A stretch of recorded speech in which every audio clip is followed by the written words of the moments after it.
बिस्मिल्लाहिर्रहमानिर्रहीम। अस्सलाम वालेकुम। मैं हूं अली असगर और आप देख रहे हैं मेरा यूट्यूब चैनल। मुफ्ती आज़म पाकिस्तान मुफ्ती मुनीब रहमान के ख़िलाफ़ झूठा प्रोपेगेंडा एक्सपोज हो गया और किस इदारे ने इंजीनियर मोहम्मद अली मिर्ज़ा का साथ देने की कोशिश की। इस्लामी नज़रियाती कौंसिल हक़ाइक़ सामने ले आई। इस वीडियो में हम इसी के मुतालिक बात करेंगे। और अगर नाज़रीन इकराम आपको ये वीडियो अच्छी लगे तो इसे लाइक और शेयर ज़रूर करें और कमेंट्स के ज़रिए अपनी राय का भी इजहार करें। और अगर नाज़रीन इकराम आप हमारी मज़ीद वीडियोस को देखना चाहते हैं तो हमारे इस चैनल को भी सब्सक्राइब करें। तो नाज़रीन इकराम, मामला ये है कि जब इमरान खान साहब की हुकूमत थी और तहरीक लब्बैक पाकिस्तान ज़ेर अताब थी और बड़े बड़े सहाफ़ियों के मुंह को ताला लगा हुआ था और कोई भी तहरीक लब्बैक के हक़ में आवाज़ बुलंद नहीं कर रहा था, तो उस वक्त मुफ्ती आज़म पाकिस्तान मुफ्ती मुनीब रहमान साहब ने न सिर्फ तहरीक लब्बैक के लिए आवाज़ बुलंद की थी बल्कि मामलात को हल कराने के लिए भी मुफ्ती साहब ने बड़ा अहम किरदार अदा किया था। तो यही वजह है कि आज तक पीटीआई वालों को मुफ्ती साहब अच्छे नहीं लगते और वो लोग बहाने तलाश करते रहते हैं कि हमें मौका मिले और हम मुफ्ती साहब पर तनकीद करें। तो नाज़रीन कराम, मामला कुछ यूँ है कि चंद दिन पहले अक़वाम मुत्तहिदा का जो इजलास हुआ है तो वहाँ पर पाकिस्तानी वफद में एक खातून भी मौजूद थी जिनका नाम शम्मा जुनेजो है। और नाज़रीन कराम, अहम बात यह है कि इस खातून की पुरानी ट्वीट्स सोशल मीडिया पर मौजूद हैं जहां पर वो इसराइल की खुलकर हमायत करती रही है। तो जैसे ही उनकी तस्वीर सामने आई कि शम्मा जुनेजो साहिबा पाकिस्तान के वफद में शामिल हैं, तो उसके बाद हुकूमत पाकिस्तान पर तनकीद होना शुरू हो गई कि एक जानब आप फ़लस्तीन के हक़ में बात कर रहे हैं और दूसरी जानब आपके वफद में एक ऐसी खातून मौजूद हैं जो इससे पहले खुलकर इसराइल की हमायत करती रही है। अब नाज़रीन कराम, इस मामले पर जो लोग हुकूमत पर तनकीद कर रहे थे वो बिल्कुल ठीक है और इसी तरह तहरीक लब्बैक के कारकुनों ने भी सोशल मीडिया पर इसके ख़िलाफ़ आवाज़ बुलंद की। अब नाज़रीन कराम, इस सारे मामले का मुफ्ती साहब से दूर दूर तक भी कोई ताल्लुक़ नहीं था, मगर पिछले 2 दिनों से कुछ ऐसे अकाउंट्स जो पीटीआई वालों के हैं उनकी जानब से एक झूठा बयान सोशल मीडिया पर शेयर किया गया कि मुफ्ती साहब ने यह बयान दिया है कि शम्मा जुनेजो साहब का मामला अल्लाह पर छोड़ा जाए और इस पर बात ना की जाए। जिसके बाद पीटीआई वालों ने बगैर तहकीक किए मुफ्ती आज़म पाकिस्तान मुफ्ती मुनीब रहमान साहब पर तनकीद करना शुरू कर दी कि एक जानब पीटीआई 2 साल से ज़ेर अताब है और मुफ्ती साहब खामोश रहे हैं, और दूसरी जानब जब हुकूमत का मामला आया है तो मुफ्ती साहब मैदान में आ गए। इसी तरह ख़ुद को सहाफ़ी कहने वाले भी कुछ लोगों ने बग़ैर तहकीक किए मुफ्ती साहब के हवाले से बात करना शुरू कर दी। इसी तरह एक सहाफ़ी हैं तारक मतीन साहब, उन्होंने भी इस हवाले से अपना तबसरा किया। इसी तरह मलिहा हाशमी साहिबा जो ख़ुद को सहाफ़ी कहती हैं उनकी जानब से भी मुफ्ती साहब पर बात की गई। अब यहाँ पर अहम बात यह है कि चलें, पीटीआई वालों की तो ये समझ आती है कि उनको मुफ्ती साहब से क्या मसला है और वो मुफ्ती साहब पर क्यों तनकीद करते हैं, लेकिन सवाल ये है कि ख़ुद को सहाफ़ी कहने वालों ने किस तरह बग़ैर तहकीक किए मुफ्ती साहब पर तनकीद करना शुरू कर दी। इन लोगों से मेरा सवाल ये है कि क्या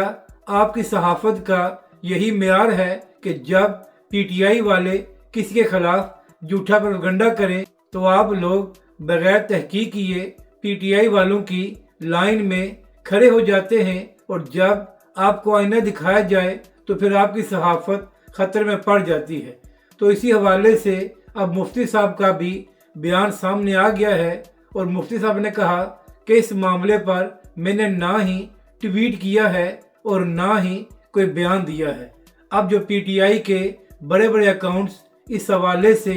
بات کر رہے تھے، میرا ان سے سوال ہے کہ آپ لوگوں کو شرم نہیں آئی کہ آپ لوگوں نے مفتی صاحب کے خلاف جھوٹا پروپیگنڈا کیا؟ یہاں تک کہ شہزاد اکبر صاحب جو پی ٹی آئی کے اہم رہنما ہیں، ان کی جانب سے بھی مفتی صاحب کے خلاف ٹویٹ کیا گیا۔ تو ناظرین کرام، آپ یہاں سے اندازہ لگائیں کہ پی ٹی آئی کے عام کارکنوں کو چھوڑیں، جو خود کو پی ٹی آئی کے رہنما کہتے ہیں، ان کا بھی یہی لیول ہے کہ وہ بغیر تحقیق کیے کسی کے خلاف بھی پروپیگنڈا شروع کر دیتے ہیں۔ تو جب سے مفتی صاحب نے اس سارے معاملے پر وضاحت کی ہے تو جھوٹ بولنے والے بری طرح ایکسپوز ہو گئے ہیں اور ان کا اصل چہرہ بھی سامنے آ گیا ہے۔ اسی حوالے سے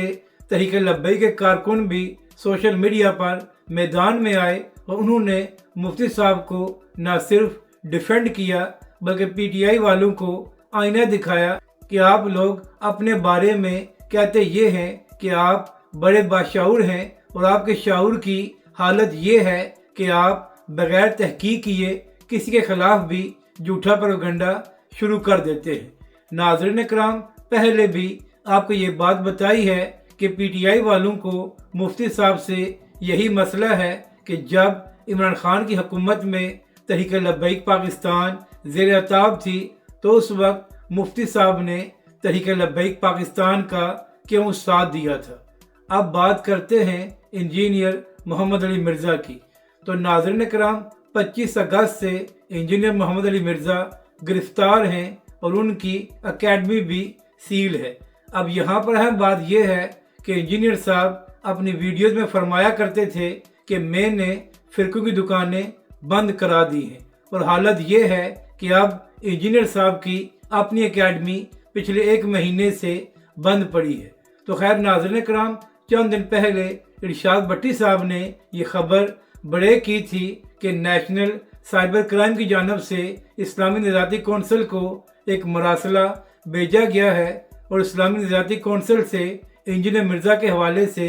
رائے مانگی گئی ہے۔ تو ناظرین کرام، چند دن پہلے جو اسلامی نظاتی کونسل کے سربراہ ہیں راغب نعیمی صاحب، وہ ایک پوڈ کاسٹ میں موجود تھے۔ تو ناظرین کرام، اس پوڈ کاسٹ میں بات کرتے ہوئے راغب نعیمی صاحب نے کہا کہ ہمیں این سی اے کی جانب سے جو مراسلہ بھیجا گیا تو اس میں وہ فتوے بھی ساتھ بھیجے گئے جو انجینئر صاحب کے حق میں دیے گئے ہیں۔ اس کے ساتھ ساتھ راغب نعیمی صاحب نے کہا کہ این سی اے کی جانب سے ہمیں وہ فتوے نہیں دیے گئے جو انجینئر صاحب کے خلاف آئے تھے۔ اس کے بعد راغب نعیمی صاحب نے کہا کہ ہم نے تحقیق کی اور پتہ لگایا کہ آخر انجینئر صاحب کے خلاف کس کس نے فتویٰ دیا ہے، تو اس کے بعد ہم نے وہ بھی فتوے دیکھے جو انجینئر کے خلاف دیے گئے ہیں۔ یعنی کہ ناظرین کرام، اسلامی نظاتی کونسل کے سربراہ یہ کہہ رہے تھے کہ این سی اے کی جانب سے ہمیں صرف وہی فتوے دکھائے گئے جو انجینئر کے حق میں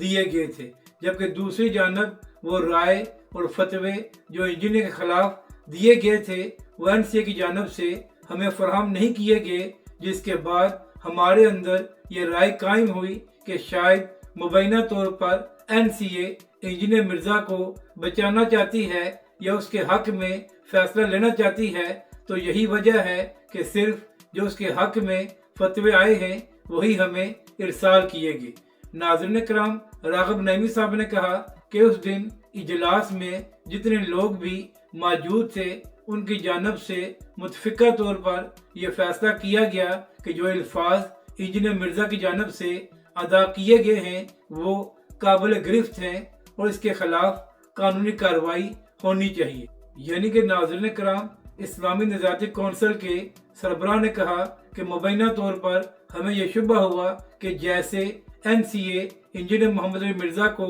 بچانے کی کوشش کر رہی ہے تو یہی وجہ ہے کہ ان کی جانب سے وہی فتوے ہمیں بھیجے گئے جو انجینئر کے حق میں دیے گئے تھے۔ تو یہاں پر سوال یہ ہے کہ اگر واقعی ہی وہ ادارہ انجینئر مرزا کے خلاف ایک صحیح رائے لینا چاہتا تھا تو کیا وجہ تھی کہ جو فتوے انجینئر مرزا کے خلاف آئے تھے ان کو اسلامی نظاتی کونسل کو ارسال نہیں کیا گیا؟ تو नाज़रीन कराम, जब से इस्लामी निज़ाती कौंसिल की ये राय सामने आई है कि इंजीनियर मिर्ज़ा के खिलाफ कानूनी कार्रवाई की जाए, तो उसके बाद बहुत से लोगों को तकलीफ हो रही है। इसी हवाले से चंद दिन पहले तहरीक लब्बैक पाकिस्तान का भी ये मौक़िफ़ सामने आया था और तहरीक लब्बैक पाकिस्तान ने अपने बयान में कहा था कि हम कोई ऐसी बात बर्दाश्त नहीं करेंगे जहां पर कोई इदारा जानबदारी दिखाकर इंजीनियर मिर्ज़ा को बचाने की कोशिश करे।